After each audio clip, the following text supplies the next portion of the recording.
ಓಂ ನಮೋ ಭಗವತೆ ವಾಸುದೇವಾಯ. ಓಂ ನಮೋ ಭಗವತೆ ವಾಸುದೇವಾಯ. ಓಂ ನಮೋ ಭಗವತೆ ವಾಸುದೇವಾಯ.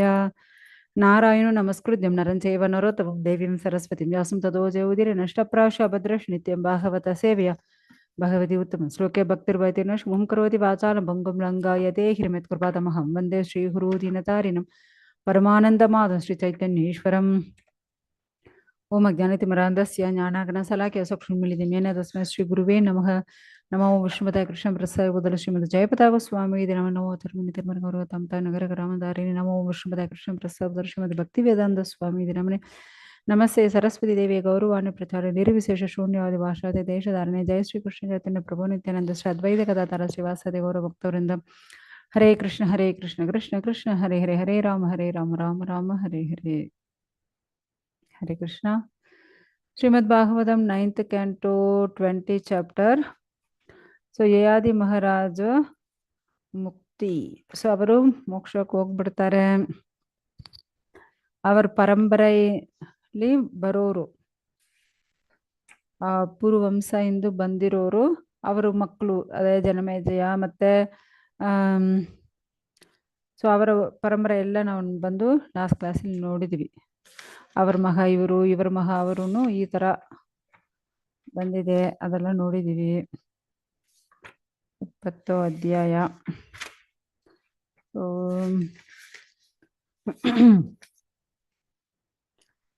ಆಮೇಲೆ ಲಾಸ್ಟ್ ಏನಾಯ್ತು,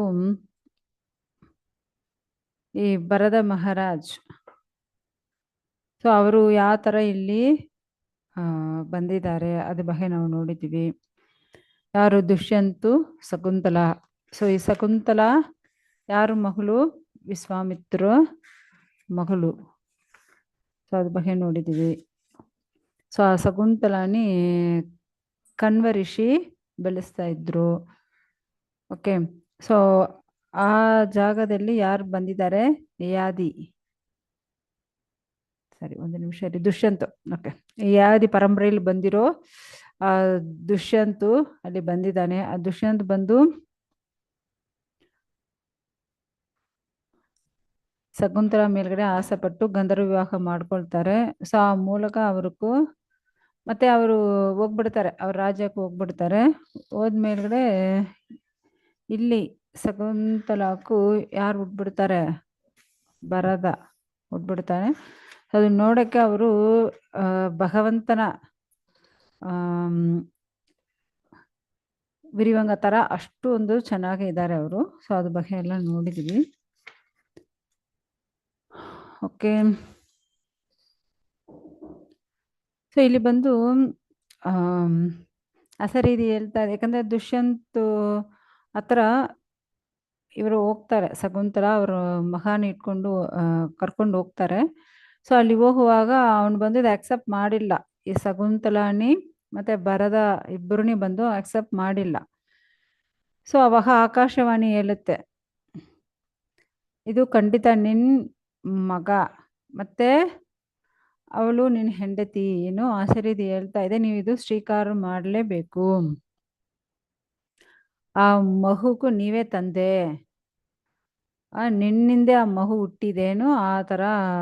ಯಾಕಂದ್ರೆ ಒಂದೊಂದು ಗಂಡಸರನಿ ಯಮ ಲೋಕಲ್ಲಿ ಪುತ್ತನ್ನು ಒಂದು ನರಕ ಐತಂತ. ಆ ಪುತ್ತನ್ನು ಆ ನರಕದಿಂದ ಬಿಡುಗಡೆ ಮಾಡೋದು ಯಾರು ಅಂದ್ರೆ ಪುತ್ರ. ಸೊ ಆ ಥರ ನಿನ್ನೆ ಪುತ್ತಂದು ಆ ನರಕದಿಂದ ಬಿಡುಗಡೆ ಮಾಡಕ್ಕೆ ಹುಟ್ಟಿದೋನೇ ನಿನ್ ಮಹಾ ಈ ಭರದ. ಸೊ ಶಕುಂತಲ ನಿನ್ ಹೆಂಡತಿನ ಆ ಥರ ಆಕಾಶವಾಣಿ ಹೇಳಿದ ಕ್ಷಣ ಆಮೇಲೆ ದುಷ್ಯಂತು ಇವರಿಬ್ಬರನ್ನೇ ಸ್ವೀಕಾರ ಮಾಡ್ಕೊಳ್ತಾನೆ. ಸೊ ದುಷ್ಯಂತು ಈ ತರ ಅವನು ರಾಜ್ಯ ಪರಿಪಾಲ ಮಾಡ್ತಾ ಇದ್ದಾನೆ. ಆಮೇಲೆ ಅವನಕ್ಕೂ ಕಾಲ ಮುದುಕರ ಆಗ್ಬಿಡ್ತಾನೆ. ಮುದುಕರ ಆದ್ಮೇಲೆ ಅವನು ಬಿಟ್ಟು ಅವನು, ಯಾಕಂದ್ರೆ ಅವ್ರ ಮಹಾ ಇವಾಗ ಬರದ ಅವರಕ್ಕೂ ಬಂದು ರಾಜ ಪಟ್ಟಾಭಿಷೇಕ ಮಾಡಿಬಿಟ್ಟು ಅವರೇ 7 ದ್ವೀಪಗಳು ಎಲ್ಲ ರಾಜ್ಯ ಪರಿಪಾಲನೆ ಮಾಡೋರು.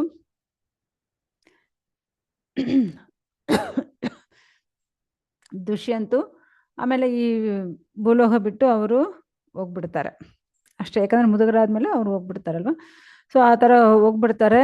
ಇವರು ನೀವು ನೋಡಿದರೆ ಇವಾಗ ಭರತನೇ ಚಕ್ರವರ್ತಿಯಾಗಿ ಇದ್ರು. ಸೊ ಪರಮಪುರುಷ ದೇವೋತ್ತಮ ಪರಮಪುರುಷರಿಗೆ ಏನೇನು ಅಂಶಗಳು ಇರುತ್ತೋ ಒಂದು ಅಂಶಾವತಾರ ತರ ಇವರು ಕಾಣಿಸ್ತಾರಂತೆ. ಯಾಕಂದ್ರೆ ಈ ಭೌತಿಕ ಲೋಕಲ್ಲಿ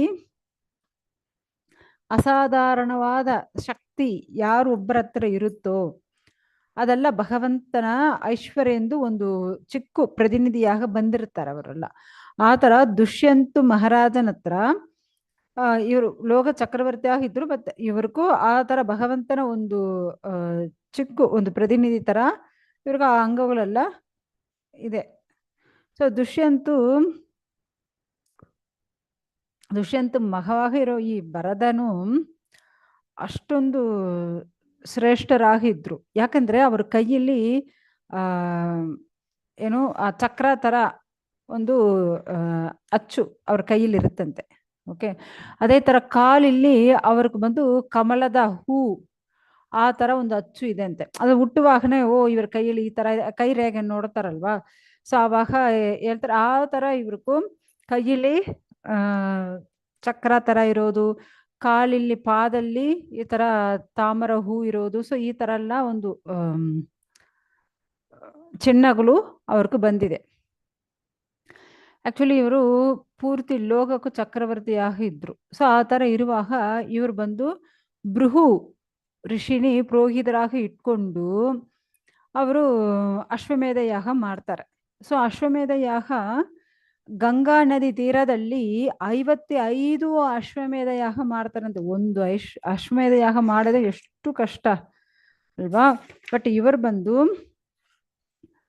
ಗಂಗಾ ನದಿ ತೀರದಲ್ಲಿ 55 ಅಶ್ವಮೇಧ ಯಾಗಗಳು ಮಾಡ್ತಾರೆ. ಆಮೇಲೆ ಯಮುನಾ ನದಿ ತೀರದಲ್ಲಿ 78 ಅಶ್ವಮೇಧ ಯಾಗಗಳು ಮಾಡ್ತಾರೆ. ಓಕೆ, ಸೊ ಆ ತರ ಮಾಡ್ತಾರೆ. ಅದೇ ತರ ಅಷ್ಟು ಒಂದು ಅಲ್ಲಿ ಬಂದಿರೋ ಎಲ್ಲ ಬ್ರಾಹ್ಮಣರುಗಳಿಗೂ ದಾನ ಎಲ್ಲ ಕೊಡ್ತಾರಂತೆ. ಅಷ್ಟು ಐಶ್ವರ್ಯಗಳು ಕೊಡ್ತಾರೆ. ಅಲ್ಲಿ ಸಾವಿರ ಬ್ರಾಹ್ಮಣರುಗಳು ಬಂದಿದ್ದಾರಂತೆ. ಸೊ ಆಕ್ಚುಲಿ ಇವಾಗ ಒಂದು ಡಜನ್ ಅಂದ್ರೆ ಏನು, 12. ಒಂದು ಡಜನ್ ಹೇಳ್ತಾರ 12 ಹೇಳ್ತಾರಲ್ವ. ಸೊ ಆ ತರ 1 ಡಜನ್ ಹಣ್ಣು ತಗೊಂಡ್ ಬಂದಿದೆ. ಆದ್ರೆ ಅದರಲ್ಲಿ ಎಷ್ಟಿರುತ್ತೆ, 12 ಹಣ್ಣುಗಳು ಇರುತ್ತೆ. ಸೊ ಆ ತರ ಒಂದು ಪಥ್ಯಂ ಅಂದ್ರೆ 13,084 ಹಸುಗಳು. ಒಂದು ಪಥ್ಯಂ ಅಂದ್ರೆ ಎಷ್ಟು ಲೆಕ್ಕ, ಅದು 13,084 ಹಸುಗಳು. ಆ ತರ ಇಲ್ಲಿ ಸಾವಿರ ಬ್ರಾಹ್ಮಣರುಗಳು ಬಂದಿದ್ದಾರಲ್ವಾ, ಆ ಒಬ್ಬೊಬ್ಬರಿಗೂ ಒಂದೊಂದು ಪಥ್ಯಂ ಹಸುಗಳನ್ನ ಕೊಟ್ಟಿದ್ದಾರಂತೆ. ಹಸುಗಳಂದ್ರೆ ಒನ್ಲಿ ಹಸುಗಳು ಮಾತ್ರ ಅಲ್ಲ, ಹಸುಗಳು ಅದನ್ನ ಕರುಗಳು ಮತ್ತೆ ಅಷ್ಟು ಚಿನ್ನದ ಅಲಂಕಾರ ಮಾಡಿದ ಅಷ್ಟು ಹಸುಗಳು ಒಂದೊಂದು ಬ್ರಾಹ್ಮಣರಿಗೂ ಅವರು ದಾನ ಕೊಟ್ಟಿದ್ದಾರೆ. ಅಲ್ಲಿ ಸಾವಿರ ಬ್ರಾಹ್ಮಣರುಗಳು ಬಂದಿದ್ದಾರೆ ಈ ಅಶ್ವಮೇಧ ಯಾಗಕ್ಕೂ. ಆದ್ರೆ ನೋಡ್ಕೊಳ್ಳಿ ಎಷ್ಟು ಅವರು ದಾನ ಮಾಡಿದ್ದಾರೆ. ಆದರೆ ಇದೆಲ್ಲ ಆ ಕಾಲಕ್ಕೂ ಸಾಧ್ಯ ಆಗುತ್ತೆ. ಆದರೆ ಈ ಕಾಲದಲ್ಲಿ ಅಷ್ಟು ಶ್ರೀಮಂತರು ಯಾರು ಇರ್ತಾರೆ, ಇಷ್ಟು ಹಸುಗಳು ಕೊಡೋರು ಇಲ್ವಾ. ಓಕೆ, ಈ ತರ ಆ ದುಷ್ಯಂತ ಮಗನಾಗಿರೋ ಈ ಭರತ ಮಹಾರಾಜು ಯಾಗಗಳು ಅಷ್ಟು ಚೆನ್ನಾಗಿ ಮಾಡ್ತಾ ಇದ್ದಾರೆ. ಅದೇ ತರ 33,000 ಕುದುರೆಗಳು, ಅಷ್ಟು ಕುದುರೆಗಳು ಎಲ್ಲ ಎತ್ಕೊಂಡು ಬಂದು ಅಲ್ಲಿ ತೋರಿಸ್ತಾರೆ. ಈ ತರ ಪರೇಡ್ ತರ ಮಾಡ್ತಾರಲ್ವಾ. ಸೊ ಅದೆಲ್ಲ ಮಾಡುವಾಗ ಎಲ್ಲ ರಾಜಗಳು ಆಶ್ಚರ್ಯ ಆಯ್ತಂತೆ. ಏನಪ್ಪ ಇವ್ರು ಇಷ್ಟೆಲ್ಲ ಮಾಡ್ತಾರೆ, ಇಷ್ಟು ಐಶ್ವರ್ಯಗಳಿದೆ. ಈ ತರ ದೇವರುಗಳ ಹತ್ರವೇ ಇಲ್ಲ ಅನಿಸುತ್ತೆ. ದೇವರುಗಳಕ್ಕೆ ಹೊಟ್ಟೆ ಕಿಚ್ಚು ಬಂದ್ಬಿಡುತ್ತೆ, ಅಷ್ಟು ಐಶ್ವರ್ಯ ಇಟ್ಕೊಂಡಿರ್ತಾರಂತೆ ಇವರು. ಆಮೇಲೆ ಅವರು ಬಂದು ಮಶ್ನಾರಂನು ಒಂದು ಯಾಗ ಮಾಡ್ತಾರೆ. ಸೊ ಮಶ್ನಾರಂನು ಆ ಯಾಗ ಅಲ್ಲಿ ಭರತ ಮಹಾರಾಜು ಏನ್ ಮಾಡ್ತಾರೆ, 2 ತಂದಗಳು, ಅದಾವುದು ಒಂದೊಂದು ಆನೆಗೆ 2 ತಂದಗಳು ಇರ್ತಾರೋ ಅಷ್ಟು ದೊಡ್ಡ ತಂದಗಳಿರೋ ಆನೆಗಳು, ಕಪ್ಪಾಗಿರೋ ಆನೆಗಳು ಪೂರ್ತಿ ಗೋಲ್ಡ್ ಅಲಂಕಾರ ಮಾಡಿದ್ರು, ಚಿನ್ನದ ಅಲಂಕಾರ ಮಾಡಿ ಆ ಥರ 14 ಲಕ್ಷ ದಾನ ಕೊಟ್ಟಿದ್ದಾರಂತೆ. 16 ಲಕ್ಷ ಆಣೆಗಳನ್ನಿ ಪೂರ್ತಿ ಗೋಲ್ಡ್ ಅಲಂಕಾರ ಮಾಡಿ. ನೋಡ್ಕೊಳ್ಳಿ, ಇಷ್ಟು ಖರ್ಚು ಯಾರಾದ್ರೂ ಮಾಡೋಕ್ಕಾಗುತ್ತಾ? ಸಾಧ್ಯವೇ ಇಲ್ಲ. 14 ಲಕ್ಷ ಆನೆಗಳಿಗೂ ಪೂರ್ತಿ ಗೋಲ್ಡ್ ಅಲಂಕಾರ ಮಾಡಿ ಆ ಥರ ದಾನ ಕೊಟ್ಟಿದ್ದಾರಂತೆ. ಈ ಥರ ಇರೋನಕ್ಕೂ ಆಗಲ್ಲ ಅಂತೆ. ಅವನೇ ಆಶ್ಚರ್ಯ ಪಡ್ತಾನಂತೆ ಸ್ವರ್ಗಲ್ಲಿರೋರೆ. ಇದೇನಪ್ಪ ಇದು, ಈ ದುಷ್ಯಂತ ಭರತ ಮಹಾರಾಜನು ಈ ಥರ ಐಶ್ವರ್ಯ ಇಟ್ಕೊಂಡಿದ್ದಾರೆ, ಯಾರು ಇದು ಬಂದು ಕರ್ಪಣೆ ಮಾಡೋಕ್ಕಾಗಲ್ಲ ಅಂತ ಅಷ್ಟು ಚೆನ್ನಾಗಿ ಅವರು ಬಂದು ಮಾಡಿದಾರಂತೆ. ಸೊ ಭರತ ಮಹಾರಾಜು ಈ ಥರ ಅವರು ಪ್ರಯಾಣ ಮಾಡ್ತಾರೆ. ಆ ಪ್ರಯಾಣ ಮಾಡುವಾಗ ಆ ಜಾಗದಲ್ಲಿ ಇರೋ ಈ ಕಿರಾತರ್ಗಳು, ಹೂಣರ್ಗಳು, ಯವನರ್ಗಳು, ಪೌಂಡ್ರಗರ್ಗಳು, ಗಂಕರರ್ಗಳು, ಕಸರ್ಗಳು, ಸಗರ್ಗಳು, ಮತ್ತೆ ಅದೇ ಥರ ವೇದಕ್ಕೂ ಆಪೋಸಿಟ್ ಆಗ ನಡ್ಕೊಳ್ಳೋ ಪಂಡಿತರುಗಳು, ಬ್ರಾಹ್ಮಣರುಗಳು, ಅದೇ ಥರ ಆ ಥರ ವೇದಕ್ಕೆ ಆಪೋಸಿಟ್ ಆಗಿ ನಡ್ಕೊಳ್ಳೋ ರಾಜಾಗಳು ಎಲ್ಲರನ್ನು ಗೆಳೆಯೋದು, ಇಲ್ಲಂದ್ರೆ ಅವ್ರನ್ನ ಸಾಯಿಸೋದು, ಈ ಥರ ಮಾಡಿದಾನಂತೆ. ಯಾರು? ಭರತ ಮಹಾರಾಜ್. ಅದೇ ಥರ ಒನ್ಸ್ ಅಪಾನ್ ಎ ಟೈಮ್ ದೇವರುಗಳು ಅಸುರರುಗಳು ಜಗಳ ನಡೀತಂತೆ. ಆ ಥರ ಜಗಳ ನಡೆಯುವಾಗ ಅಸುರರುಗಳು ಏನು ಮಾಡ್ತಾರೆ, ದೇವರುಗಳನ್ನ ಹೆಂಡತಿಗಳು, ಅವರು ಮಗಳುಗಳು, ಪುತ್ರಿಗಳು, only for ladies, wives and ಅವರು ಪುತ್ರಿಗಳು, ಡಾಟರ್ಸ್, ದೇವರುಗಳ ಹೆಂಡತಿಗಳು, ಮಗಳುಗಳು, ಅವ್ರನ್ನ ಮಾತ್ರ ಅರೆಸ್ಟ್ ಮಾಡಿಕೊಂಡು ಎಲ್ಲಿ ಹೋಗಿಬಿಟ್ಟಿದಾರಂತೆ, ರಸಾತಲ ಲೋಕಕ್ಕೂ ಹೋಗಿಬಿಟ್ಟಿದಾರಂತೆ. ಮತ್ತೆ ಭರತ ಮಹಾರಾಜ್ ಏನ್ ಮಾಡಿದ್ದಾರೆ, ಆ ರಸಾತಲ ಲೋಕಕ್ಕೆ ಹೋಗಿ ಅಲ್ಲಿ ಹೋಗಿ ಅವರ ಹತ್ರ ಜಗಳ ಮಾಡಿ ಮತ್ತೆ ಆ ಹೆಂಗಸರು, ದೇವರುಗಳ ಹೆಂಡತಿಗಳು, ಮಗಳುಗಳು ಎಲ್ಲರನ್ನೂ ಬಿಡಿಸಿ ಮತ್ತೆ ಕರ್ಕೊಂಡು ಬಂದು ದೇವರುಗಳ ಹತ್ರನೇ ಬಿಟ್ಟಿದಾರಂತೆ. ನೋಡಿ, ಆ ಥರ ಒಂದು ಪರಾಕ್ರಮ ಯಾರಕ್ಕಿದೆ? ದೇವರುಗಳೇ ಸೋಲಿಬಿಟ್ಟಿದ್ದಾರೆ ಅಸುರಗಳ ಹತ್ರ. ಆ ಥರ ಇರೋ ಅಸುರಗಳನ್ನೇ ಈ ಭರತ ಮಹಾರಾಜ್ ಗೆಳಿದು ಅವ್ರಗಳ ಹತ್ರ ಕರ್ಕೊಂಡು ಬಂದು ಕೊಟ್ಟಿದ್ದಾರೆ. ಸೊ ಭರತ ಮಹಾರಾಜ್ ಈ ಥರ 27,000 ಇಯರ್ಸ್ ಅವರು ರಾಜ್ಯ ಪರಿಪಾಲನೆ ಮಾಡಿದ್ದಾರೆ. ಓಕೆ, ಸೊ ಅವರು ಈ ಭೂಲೋಕ ಆಗಲಿ ಸ್ವರ್ಗ ಆಗಲಿ ಎಲ್ಲ ಜಾಗದಲ್ಲಿ ಎಲ್ಲರೂ ಸಂತೋಷವಾಗಿ ಆನಂದವಾಗಿ ಇದ್ರಂತೆ. ಅಷ್ಟು ಎಲ್ಲ ಜಾಗದಲ್ಲಿ ಇವರು ರಾಜ್ಯ ಅಷ್ಟು ಚೆನ್ನಾಗಿತ್ತು. ಈ ಥರ ಅವರು ಚಕ್ರವರ್ತಿಯಾಗ ಇದ್ರು. ಇವರು ಬಂದು ಇವ್ರಿಗೂ ಹೆಂಡತಿ, ಮಕ್ಕಳು, ಸೊ ಈ ಥರ ಸ್ವಲ್ಪ ಅಟ್ಯಾಚ್ಮೆಂಟ್ ಇತ್ತು. ಆದರೆ ಭಕ್ತಿಗೆ ಇದೆಲ್ಲ ಒಂದು ಅಡಚಣೆಗಳು ಅವ್ರಿಗೂ ಗೊತ್ತಾಯಿತು. ಮತ್ತೆ ಆ ಥರ ಅವರಿಂದ ಸ್ವಲ್ಪ ಇವರು ದೂರ ಹೋಗೋಕೆ ಶುರು ಮಾಡಿದ್ದಾರೆ. ಆ್ಯಕ್ಚುಲಿ ಭರತ ಮಹಾರಾಜಕ್ಕೂ ವಿದರ್ಭ ದೇಶ ರಾಜ ಮಗಳುಗಳು 3 ಮಗಳು ಇದ್ರಂತೆ ವಿದರ್ಭ ರಾಜನಕ್ಕೂ. ಆ 3 ಮಗಳನ್ನ ಇವರು ಮದುವೆ ಮಾಡ್ಕೊಂಡಿದ್ದಾರೆ. ಸೊ ಆ 3 ಮಗಳು ಮದುವೆ ಮಾಡ್ಕೊಂಡಿದ್ದ ಮೇಲ್ಗಡೆ ಈ ಥರ 3 ಜನಕ್ಕೂ ಪ್ರೆಗ್ನೆಂಟ್ ಆಗಿದ್ದಾರೆ. ಆದರೆ ಅವ್ರ 3 ಜನಕ್ಕೆ ಮಕ್ಕಳು ಹುಟ್ಟಿದೆ. ಆದರೆ ಆ 3 ಮಕ್ಕಳು ನೋಡಕ್ಕೆ ರಾಜ ಥರ ಕಾಣಿಸಲ್ಲಂತೆ. ಸೊ ಈ ಥರ ಡಿಫ್ರೆಂಟ್ ಆಗ ಮಕ್ಕಳು ಹುಟ್ಟಿದರೆ ನಮ್ಮನ್ನ ತಪ್ಪಾಗಿ ಏನಾವುದು ಹೇಳ್ಬಿಡ್ತಾರೋನು, ಆ ರಾಣಿಗಳೇ ಅವರವ್ರ ಮಕ್ಕಳನ್ನ ಕೊಂದ್ಬಿಟ್ಟಿದಾರಂತೆ. ನೋಡಿ, ಯಾರಾವುದು ಈ ಕಾಲದಲ್ಲಿ DNA ಮೂಲಕ ಓಕೆ ಇವ್ರು ನನ್ನ ಮಗನು ಹೇಳೋಕ್ಕಾಗುತ್ತೆ. ಆದರೆ ಆ ಕಾಲದಲ್ಲಿ ಈ ಥರ ಯಾವೊಂದು ಫೆಸಿಲಿಟಿ ಇಲ್ಲ ಅನಿಸುತ್ತೆ. ಸೊ ಅದಕ್ಕೆ ಆ ರಾಣಿಗಳು ಏನು ಮಾಡಿದ್ದಾರೆ, ಅವರವರು ಮಕ್ಕಳನ್ನ ಕೊಂದ್ಬಿಟ್ಟಿದ್ದಾರೆ. ಹರೇ ಕೃಷ್ಣ. ಸೊ ಇಲ್ಲಿ ಈ ವಿದರ್ಭ ದೇಶನ ಮಗಳ್ಗಳು 3 ಜನನಿ ಮದುವೆ ಮಾಡ್ಕೊಂಡಿದ್ದಾನೆ ಭರತ ಮಹಾರಾಜು. ಭರತ ಮಹಾರಾಜ ಮೂಲಕ ಅವರು 3 ಜನಕ್ಕೂ ಮಕ್ಕಳು ಹುಟ್ಟಿದ. ಆದ್ರೆ ಆ ಮಕ್ಕಳು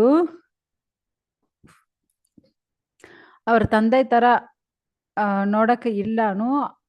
ಅವರವರು ಆ ರಾಣಿಗಳೇ ಅವರವ್ರ ಮಕ್ಕಳನ್ನ ಕೊಂದ್ಬಿಟ್ಟಿದ್ದಾರೆ. ಇವಾಗ ಭರತ ಮಹಾರಾಜರಿಗೂ ಮಕ್ಕಳಿಲ್ಲ.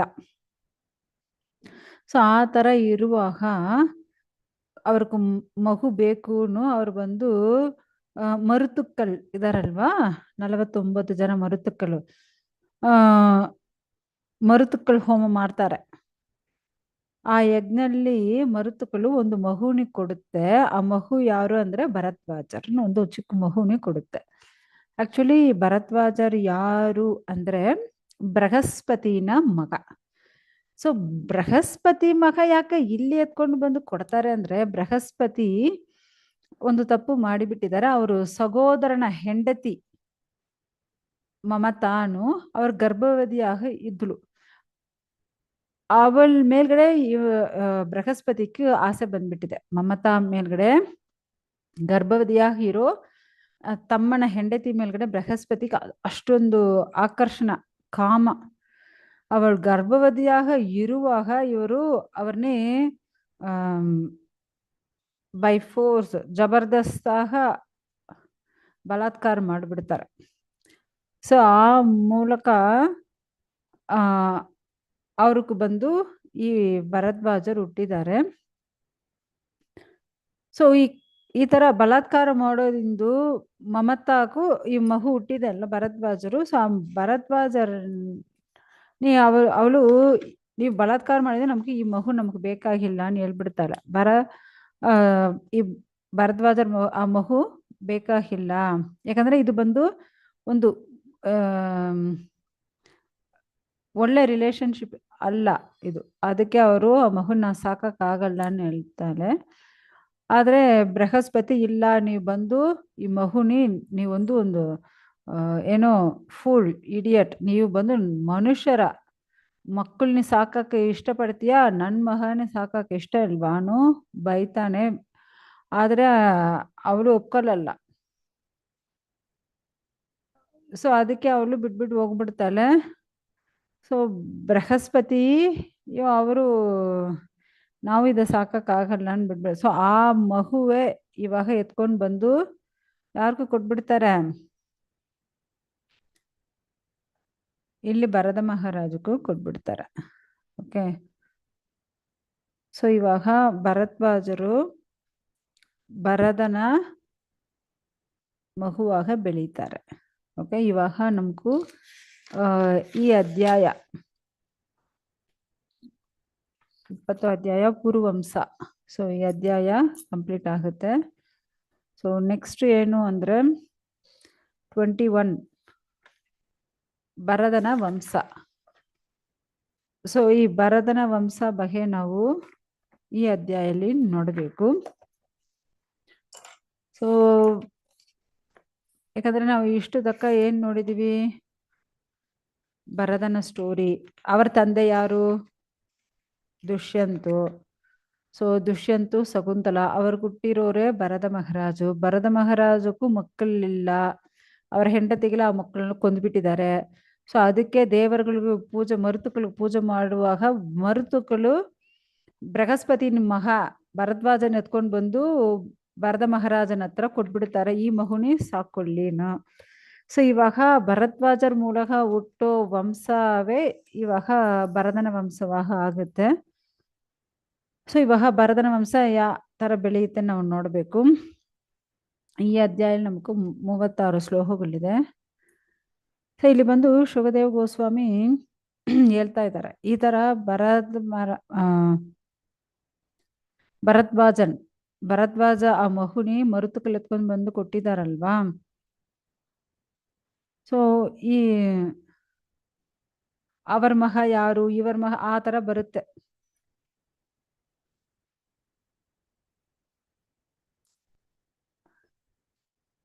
ಸೊ ಭರದ್ವಾಜರ್ನಿ ವಿಧಾತರ್ನು ಹೇಳ್ತಾರೆ.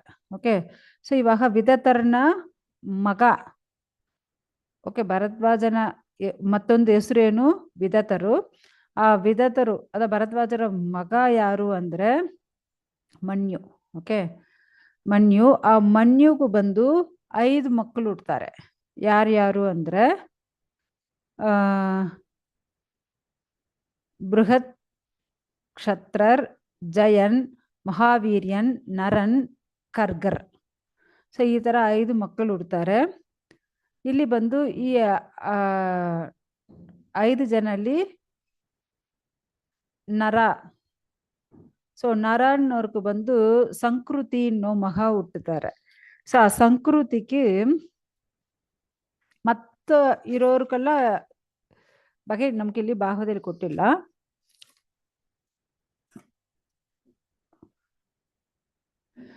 ಇಲ್ಲಿ ಬಂದು ಆ ಸಂಸ್ಕೃತಿ ಇದಾರಲ್ವಾ, ಆ ಸಂಸ್ಕೃತಿ ಬಂದು ಗುರು, ರಂದಿ ದೇವರ್ 2 ಮಕ್ಕಳು ಹುಡ್ತಾರೆ. ಸೊ ಅಲ್ಲಿ ಬಂದು ಆ ರಂದಿ ದೇವರ್, ಸೊ ಈ ರಂದಿ ದೇವರ ಬಗ್ಗೆ ನಾವು ನೋಡಬೇಕು. ಇವರು ಬಂದು ಇಲ್ಲಿ ಈ ಲೋಹಲ್ ಆಗಲಿ ಮೇಲ್ಗಡೆ ಇರೋ ಲೋಹಲ್ ಅವರು ಎಲ್ಲರೂ ಹೊಗಳ್ತಾರಂತೆ ರಂದಿ ದೇವರ್ನಿ. ಸೊ ಅಷ್ಟೊಂದು ಶ್ರೇಷ್ಠವಾಗಿರೋರು ಯಾರು ಅಂದ್ರೆ ರಂದಿ ದೇವರು. ಆಕ್ಚುಲಿ ರಂದಿ ದೇವರು ಬಂದು ಏನು ಸಂಪಾದನೆ ಮಾಡೋದು, ಈ ಭೌತಿಕ ಆಸೆ ಆ ಥರ ಎಲ್ಲ ಏನೇ ಇಲ್ಲ. ಏನ್ ಸಿಕ್ಕಿದೋ ಭಗವಂತ ಅನುಗ್ರಹ ಇಂದು ಏನ್ ಸಿಕ್ಕಿದೋ ಅದು ಇಟ್ಕೊಂಡು ಅವರು ಸಂತೋಷವಾಗಿ ಇರಣ್ಣ, ಆ ತರ ಒಂದು ನಿಮಿಷ ಫೋಟೋ ಚೇಂಜ್ ಮಾಡಿದೀನಿ.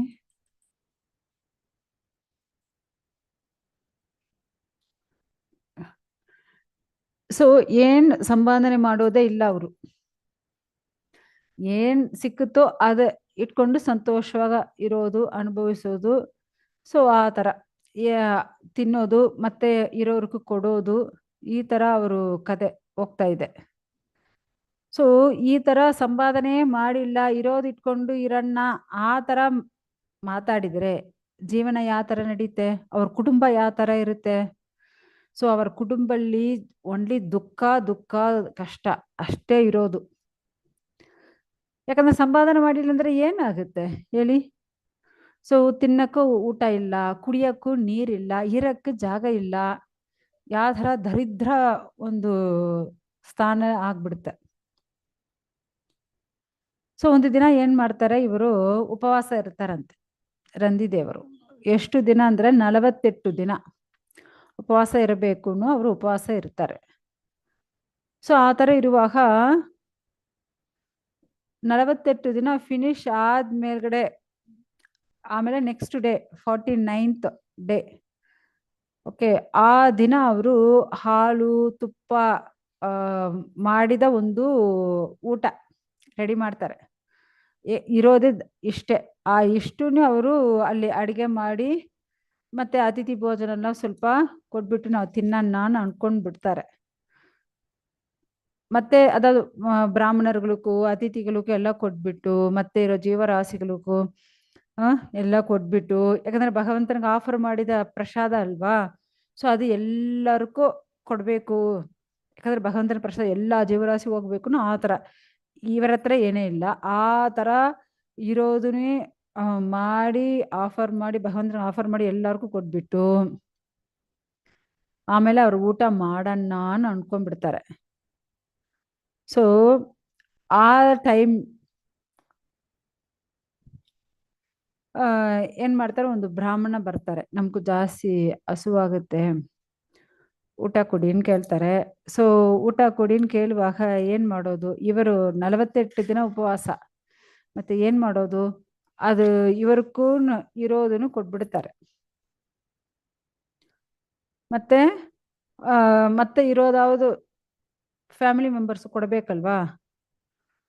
ಆ ಟೈಮಲ್ಲಿ ಒಂದು ಶೂದ್ರ ಒಬ್ಬನು ಬರ್ತಾನೆ, ಅವನು ನನ್ಗೂ ಊಟ ಬೇಕು ಏನಾದ್ರು ಕೊಡಿ ಅಂತ ಕೇಳ್ತಾನೆ ರಂದಿ ದೇವರ ಹತ್ರ. ಮತ್ತೆ ಒಂದು ಭಾಗ ಅವ್ರಿಗೂ ಕೊಟ್ಬಿಡ್ತಾರಂತೆ. ಶೂದ್ರ ತಿನ್ಬಿಟ್ಟು, ಯಾಕಂದ್ರೆ ಶೂದ್ರ ಬರುವಾಗ ನಾಯಿ ಜೊತೆಯಲ್ಲಿ ಬರ್ತಾನೆ. ಸೊ ರಾಜ, ನಾನು ನನ್ನ ನಾಯಿಗಳು ಜಾಸ್ತಿ ಹಸುವಾಗಿದೆ, ಸೊ ನಮ್ಗೂ ಸ್ವಲ್ಪ ಜಾಸ್ತಿ ಬೇಕು ಕೊಡು ಆ ಥರ ಕೇಳ್ಬಿಡ್ತಾರೆ. ಏನು ಮಾಡೋದು. ಮತ್ತೆ ಇಷ್ಟು ದಿನ ನಾವು ಉಪವಾಸ ಇರೋದು, ನಾವು ಆ ಥರ ಕೊಡಕ್ಕಾಗಲ್ಲ, ನೇಳಕ್ಕಾಗುತ್ತೆ ಏನು? ಇಲ್ಲ. ಸೊ ರಂದಿದೇವರು ಅಷ್ಟು ಮರ್ಯಾದೆಯಿಂದ ಆ ನಾಯಕಿ ಮತ್ತೆ ಅದನ್ನ ಯಜಮಾನರಾಗಿ ಇರೋ ಆ ಶೂದ್ರನು ಎಲ್ಲರಿಗೂ ನಮಸ್ಕಾರ ಮಾಡಿ ಎಲ್ಲರೂ ಕೊಟ್ಬಿಡ್ತಾರೆ. ಓಕೆ. ಮತ್ತೆ ನೀರಾವುದು ಕುಡಿಯನ್ನ ನಾನು ಮತ್ತೆ ಏನ್ ಮಾಡೋದು? ಏನೇ ಇಲ್ಲ. ಸೊ ಅವಾಗ ಆ ನೀರಾವುದು ಕುಡಿಯನ್ನ ಅನ್ಕೊಳ್ಳೋ ಆ ಸಮಯದಲ್ಲಿ ಅಲ್ಲಿ ಒಂದು ಸಂಡಾಳ ಬಂದ್ಬಿಡ್ತಾನೆ. ಶೂದ್ರದಿಂದ ಕೆಳಗೆ ಇರೋನು ಸಂಡಾಳ ಬಂದ್ಬಿಡ್ತಾನಂತೆ. ಓ ರಾಜ, ನನ್ ಕುಡಿಯಕ್ಕೂ ಕೂಡ ನೀರಿಲ್ಲ, ದಯವಿಟ್ಟು ಕುಡಿಯಕ್ಕೂ ನೀರು ಕೊಡು ಕೇಳ್ತಾನೆ. ಯಾಕಂದ್ರೆ ಅಷ್ಟು ನಾವು ಬಂದು ಟಯರ್ಡ್ ಆಗಿಬಿಟ್ಟಿದೀನಿ, ನಾನು ಮಾತಾಡಕ್ಕೆ ಆಗಿಲ್ಲ, ದಯವಿಟ್ಟು ನಮಗೂ ಆ ನೀರಾವುದು ಕೊಡಿ. ಮತ್ತೆ ಏನ್ ಮಾಡೋದು ಇವಾಗ? ಆ ನೀರು ಇಲ್ಲ. ಸೊ ಆ ನೀರು ಅವ್ರಿಗೂ, ಯಾಕಂದ್ರೆ ಎಲ್ಲಾ ಜೀವರಾಶಿಗೂ ಇಂಪಾರ್ಟೆಂಟ್ ಏನು ನೀರಲ್ವಾ? ಆ ನೀರು ಬೇಕು ಒಬ್ಬನು ಬಂದು ಕೇಳುವಾಗ ಏನ್ ಮಾಡಕ್ಕಾಗುತ್ತೆ?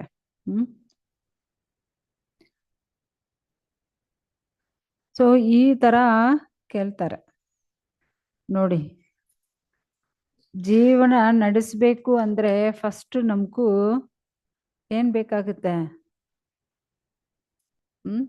ಊಟ, ಇಟ್ಕೊಳ್ಳಕ್ಕೆ ಬಟ್ಟೆ, ಇರಕ್ಕೆ ಜಾಗ. ಸೊ ಇದೆಲ್ಲ ಬೇಕಾಗುತ್ತೆ. ಆದ್ರೆ ಎಲ್ಲಾನು ಎಲ್ಲರಿಗೂ ಕೊಟ್ಬಿಟ್ಟಿದ್ರೆ ಮತ್ತೆ ಎಲ್ಲಿ ಇರೋದು, ಏನ್ ಊಟ ಮಾಡೋದು, ಏನ್ ಕುಡಿಯೋದು, ಎಲ್ಲಿ ಏನ್ ಬಟ್ಟೆ ಹಾಕೊಳ್ಳೋದು ಅಲ್ವಾ? ಸೊ ಆ ತರ ಇವರ ಪರಿಸ್ಥಿತಿ ಆಯ್ತು. ಇವಾಗ ಏನ್ ಮಾಡೋದು? ಮತ್ತೆ ರಂದಿದೇವರು ಏನ್ ಮಾಡಿದ್ದಾರೆ, ಅವರ ಜೀವನ ಏನಾಯ್ತು, ಅದ್ರ ಬಗ್ಗೆ ನಾವು ನಾಳೆ ಕ್ಲಾಸಲ್ಲಿ ನೋಡೋಣ. ಹರೇ ಕೃಷ್ಣ.